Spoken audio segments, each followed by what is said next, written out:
I grew up on a farm here in Horsefly. I had my group of friends. I was very into sports. It was my main passion. Growing up in a small caribou town, Riley Windeler always dreamed of being a professional athlete. But being only 4 feet 6 inches, Riley knew his form of dwarfism would hold him back. So he looked onto other dreams. The first part of my childhood dream, I wanted to be in forestry and logging. That was in my family. And I worked with my family as I was growing up, and I wanted to follow up with what they were doing. And so Riley did. As a teen, he started to apply to various mills, but soon realized that despite his qualifications, he was not getting any calls back. Being a little person, I applied at a number of mills around the area, and I never heard back. And I kind of had the suspicion that it was because I was a little person. So I would take my resume in and never hear back from them. That's when Riley saw the challenge he might have to face later on. I got to the point where it's like, this isn't working. I'm not getting anything from this. So I sent my resume in via email, and I got a call within, it was about a week.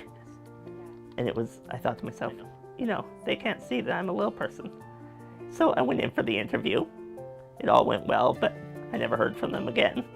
And I knew from there that once they saw that I was a little person, they didn't think I could do the job to the full ability. But he thought surely things would change once he became an adult. Graduating from TRU with the Human Services Diploma, once again, Riley set out to follow his passion to help others. I had this difference. I was always looked down upon, like I couldn't do something, and I thought, there's other people out there just like me, and so I can use what knowledge and skill I have to try and help them.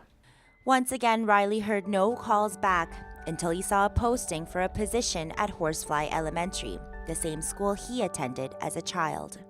Growing up in Horsefly, I knew the people here, and it looked like an interesting job working with the students. And in the back of my mind, I thought, I'll have a better chance at this job because I know the people. Today, Riley is an education aide helping children read, write, and count. It was amazing. It was great to work with the teachers that I had growing up. Riley always gave 110% to everything he did, so he was just one of the kids in my classroom. I mean, there's obviously a physical difference to look at him, but I don't believe we treated him that way. Like any new teacher, Riley shares the same fear and challenges. I wouldn't say any unexpected challenges. I would say the biggest challenge was obviously how would the kids see me being a little person? Would they look at me as a staff member in the school or someone that could be taken advantage of? But I found once you explain to the students that you have this difference, but you're still a staff member, they are accepting to it. He did a good job. He did what was asked of him when I asked him to do things, and gave them, hints of how we can work with one thing or the other, and he would do that. And was always very positive. And if one of those reading buddies was away, there were always kids who go, I want to read with Riley, I want to read with Riley.